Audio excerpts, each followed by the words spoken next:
tem aumentado sem que tivesse havido nenhuma iniciativa do poder público nesse sentido. E isso também não é objeto de discussão na Câmara dos Vereadores. Você tem percebido essa ocupação desordenada da cidade? Tenho, até porque eu atribuo isso também ao grande processo de concentração de renda que esse governo está gerando, né? Eu fico pasmo assim quando falo da vinda desses shoppings para cá. Quem é um louco de comprar uma loja num shopping desse? Uma população, nossa, a grande maioria ganha o salário mínimo, não tem massa consumidora para sustentar, né, lojas em shoppings.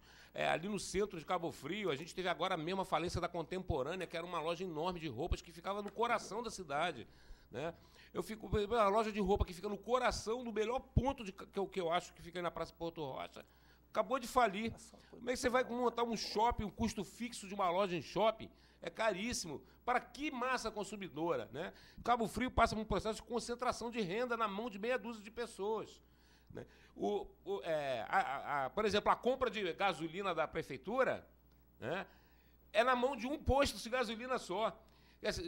Se você tem, sei lá, 2 milhões de reais para comprar de gasolina, que você chame todos os postos da cidade para comprar gasolina em todos. Aqui só se compra num, né, porque é ligado, é da patotinha, amigo do poder. E em todas as áreas da economia acontece a mesma coisa. Então, o que você tem visto em Cabo Frio ao longo dos últimos anos é uma concentração de renda na mão de meia dúzia de pessoas, enquanto a grande massa, está ganhando ou desempregada, ou ganhando salário mínimo, ou ganhando essas portarias ridículas que eles distribuem aí de R$600, né, para arrumar apoio político, né? Ô, Chicão, alguém teve um secretário que disse, entendeu, que esse shopping vai permitir esse shopping para quando no verão, entendeu, tiver chovendo, entendeu, a população ir para o shopping.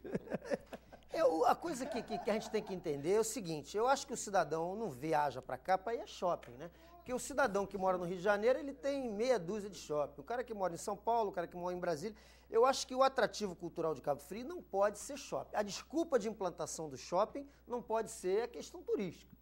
Aí vem a questão da geração de emprego. Agora, vamos medir que tipo de ganho social vai trazer esse número de emprego com o impacto que pode ter no meio ambiente e de outras questões da cidade. Isso precisa de um estudo, não pode querer achar, porque não é o shopping pelo shopping. Não é essa que foi a discussão que a gente teve. Agora, é um tema polêmico, eu tenho que reconhecer que é um tema polêmico. A gente se posicionou, não efetivamente, né, durante aquele programa, contra o shopping apenas e tão somente. O que a gente será se que o local é aquele? É que a gente entendia que aquele local, na nossa opinião, não era um local adequado. Não sei se você achou aquele local ali adequado para... Principalmente depois que eu descobri, claro que não, que lá, inclusive na época do governo do Alaí, quando se começava a falar em centro de convenções, que isso é uma ideia que vem do governo de Alaí, aquele local ali foi o primeiro local a ser imaginado para ser instalado o centro de convenções. Depois eles mudaram lá para frente a InterTV, né? Porque já deviam estar de olho em vender aquela área, em ceder aquela área para o shopping. Mas quando eu descobri que aquela área ali seria construído o centro de convenções, que o prefeito Marquinhos Mendes prometeu construir e não construiu até hoje, e nem vai construir, né? Porque não dá tempo, a não ser que construa um lugar para 30 pessoas. Menos ainda simpático essa ideia do shopping ali, eu fiquei, entendeu? E esse negócio que vai atrair emprego, isso é caô, sabe por quê? Porque as lojas vão falir, tá bom? Só um empresário louco vai colocar uma loja pagando 10 mil, sei lá, 8 mil de aluguel. O que você vende em Cabo Frio hoje que você pode pagar 8 mil de aluguel no shopping? 7 mil, 8 mil, fora os funcionários, né? Fora todo o custo que tem você montar uma loja dentro de um shopping. Mas o que você vai vender para você conseguir pagar isso e ainda ganhar dinheiro? Pensem bem aí, nas suas casas. Ô, Chicão, mas uma coisa eu tenho certeza, alguém está ganhando alguma coisa. Os mesmos de sempre.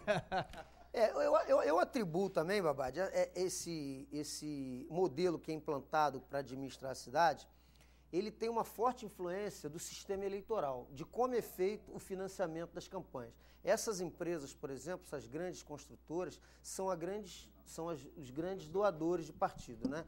Um estudo verificado recentemente observou que os bancos e as grandes empreiteiras são os grandes doadores de campanha. Então, automaticamente, quando o prefeito se vê na investidura do cargo, ele tem que, né, fazer acordos com quem doou o modelo. Por isso que eu acredito que uma reforma política que implante o financiamento público de campanha, que impeça alguns artifícios eleitorais que não favorecem a democracia representativa ou até a democracia direta, podem mudar um pouco esse quadro e forçar os administradores que vão ser eleitos a partir de 2012 a terem que alterar esse modelo de gestão do dinheiro público, né? Então eu faço um paralelo entre isso, entre o processo de reforma política que pode ocorrer ou não no Congresso Nacional. Eu torço para que ocorra, entendeu? E isso venha a melhorar o processo de gestão na administração pública. Não sei se você tem essa visão também. Eu tenho a visão de que é um vício de origem, entendeu? Está na raiz de qualquer coisa, é essa questão do financiamento privado, entendeu? Para cada R$1, entendeu, que um empresário, porque o empresário só pensa em lucro, não vai gostar, eu vou apostar, eu vou financiar Cláudio porque ele é bonito. Não, para cada R$1, entendeu, ele vai querer no mínimo R$100. É ou não é? De contrapartida. Porque é ou não é? Então, eu acho que a questão da origem, entendeu?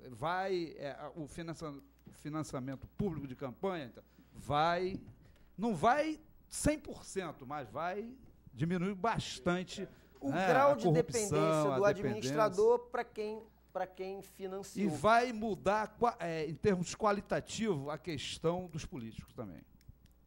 Você acredita que eles aprovem com o financiamento público de campanha? É um problema eu acho polêmico. que não vão aprovar, porque eu acho que muitos deputados são empresários.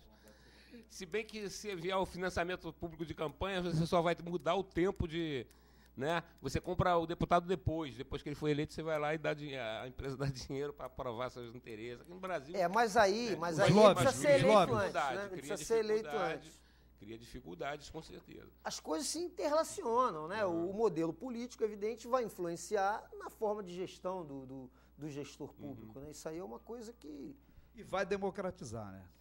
Vai democratizar, que fica né? patente ali quando as pessoas que têm propostas, entendeu, que passam pela questão coletiva, do bem comum, com ideias socialistas, ambientalistas, vão ter mais possibilidades também de concorrer.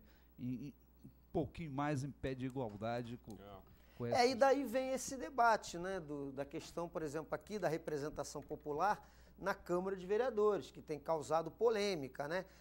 Alguns segmentos defendem que se chegue aos 21, que a lei determinou, né? A lei, ela permite que municípios entre 100 e 300 mil habitantes, que é o caso de Cabo Frio, possam ter na sua Câmara de Vereadores até 21 vereadores.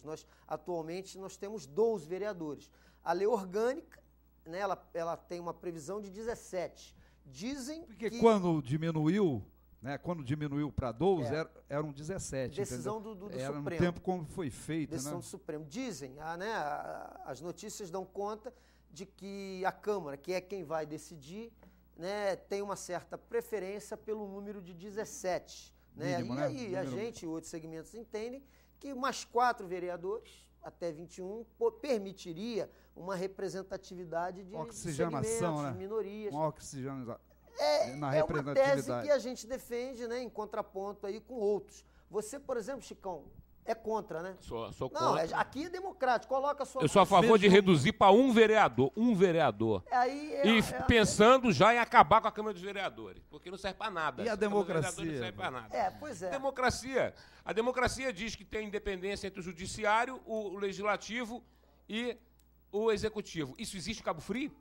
Existe independência entre os 3 poderes em Cabo Frio? O Ministério Público e o Judiciário não investigam nada do Executivo. O Legislativo não controla o Judiciário. Isso é bonito no texto, né? Em Cabo Frio isso não existe, independência. A Câmara de Vereadores é apenas um apêndice da Prefeitura, né? Que atende os vereadores com a opção de essa é a forma que é. Mas agora, no plano ideal... não é a forma ideal, que... Lá em Stuart Mill, nos grandes liberais, isso existe. Montesquieu, né? século XVIII. Mas, Chicão, olha só, aí o Congresso Nacional, por exemplo, você encontra ali, aí você vai discutir, mas tem 513 deputados, é muito também, mas a gente tem que se ater à discussão ao que é da lei, senão a gente passa por um processo de rompimento da estrutura institucional, né? O que está se pedindo não é um aumento astronômico de 17 para 54. Nem um aumento de... Mas peraí, é 12. Já está falando 17, já quer 20. Não, 17 atualmente é 12. E diga-se de passagem que isso vai ser feito sem aumento de custos, Chicão. O repasse, inclusive, diminuiu de 7 para 6% do orçamento municipal. Então, os vereadores, a nova Câmara vai ter que se adequar a essa realidade. Provavelmente vai diminuir assessores, vai diminuir mordomias e vai alcançar uma representatividade maior. Até porque você vê a maioria dos segmentos representados no Congresso Nacional, na Assembleia Legislativa do Estado e na Câmara Municipal de Cabo Frio, há segmentos restritos de representação. Nós estamos caminhando para o final, mas dá tempo ainda, Babad, a gente fazer algumas observações Eu acho rápidas. que a questão não está nas instituições, até porque os vereadores são eleitos pelo povo. Cabe o povo aí, na hora de votar, refletir. Porque a gente também não pode cair nesse lugar comum, nesse paternalismo, coitadinho do povo, não. Porque quem coloca, entendeu, esses vereadores, entendeu, o povo, ou não? O povo tem que pensar, refletir antes de votar. Então, o problema não está no parlamento, nas instituições. O problema está na votação, né, de como é o processo eleitoral. O povo agora tem que aprender a votar, entendeu? Não trocando, entendeu? O voto é uma coisa essencial, uma coisa fundamental, né, para a vida de todos nós, entendeu? Troca outra coisa, mas o não voto, não é isso? Não voto. O processo, eu concordo que realmente é polêmico, mas cada um, evidentemente, pode ter a sua ideia. O problema é que, às vezes, a gente trazer para o debate situações, às vezes, que não estão na realidade. Por exemplo, vou te dar um exemplo do que eu quero dizer. Nós, por exemplo, do PSOL, nós somos contra o Senado. Nós entendemos que o sistema deveria ser unicameral, apenas a Câmara de Deputados, que é a representação popular. Porque o que é o Senado? Seria a representação federativa. Cada estado pode ter 3 deputados. O Acre tem 3 deputados e São Paulo tem 3 deputados. Então a gente entende que isso não é uma representação de fato da sociedade. Como a Câmara Federal tem 513 deputados, a gente entende que era um fórum suficiente para discutir os problemas do país. Agora, não adianta a gente trazer hoje para o debate que o Senado deve ser extinto, porque isso vai causar uma celeuma e tem que passar por um processo de emenda constitucional que fica quase só que irreal. Só a Assembleia Nacional. Quase que real. Então, eu concordo quando você, respeito, como você disse aí, que acha que cidades até um número, né, determinado número de habitantes, não deveria ter a Câmara de Vereadores com estrutura de recursos públicos, né? Talvez você defendesse um conselho municipal, como é até em alguns países. Em alguns países. Mas eu acho que essa realidade, da forma como ela está aqui hoje, não dá para a gente colocar isso dentro do debate, porque a lei está aí, não tem como mudar. Então eu acho que a gente acaba saindo um pouco fora do fato, né? Você queria complementar, Babad? Então, a produção sinaliza aqui que estamos chegando aqui para o final. Não, e para ficar, né? Por exemplo, seria uma democracia direta, seria o ideal, né? Aí está no campo da utopia, né? Não é isso? Então, o que está aí, entendeu? E a gente tem que ter em mente que, os vereadores, a questão não está na instituição parlamento, né? Câmara de Vereador. Questão porque os representantes que estão lá foi o povo que elegeu o prefeito e elegeu os vereadores. O povo também, a gente tem... Eu não caio naquela de que todo o povo tem o governo que merece, não. Eu acho que o povo, entendeu, não tem grau... Os políticos mantêm o povo desinformado, coisa e tal, justamente para fazer comprar, né, comprar o povo na eleição. Mas o povo tem que começar a ficar esperto, entendeu? Para não trocar a coisa que é primordial, essencial da democracia, que é a questão de consciência de cada um. Né? Ninguém pode comprar a consciência de ninguém, né? E para refletir na hora de votar, né? Quero aqui, antes de finalizar, registrar aqui a participação aqui do Manuel Atanásio, que está aqui na internet elogiando o debate. É isso, Manuel, o assunto ele é muito vasto, né? A gente não consegue, dada a dimensão aí dessa questão, discuti-lo em apenas 1 hora. Por isso é que eu falei que a gente quer introduzir isso e fazer essa discussão aí ao longo de novos programas. Eu queria aí agradecer a presença do nosso convidado Chicão, o Babad vai estar junto aí, nós vamos analisar o caso lá do moderado Totonho, né? Chicão, te agradecer aqui a presença, né? Acho que você abrilhantou aí o nosso debate e estamos aí na luta, né? Para uma trincheira de luta de quem é inconformado e quem quer mudar esse quadro e estamos lutando para isso, né, Chicão? Te agradeço aí para suas rápidas despedidas. Espero que esse programa tenha vida longa, né? Que não haja nenhum processo de perseguição a esse programa, como tem havido na cidade há várias pessoas, né, que ousam contestar o regime que está aí instalado, né, com o modelo que está instalado. Babad, só para sua despedida final. Acabamos não discutindo a questão da educação.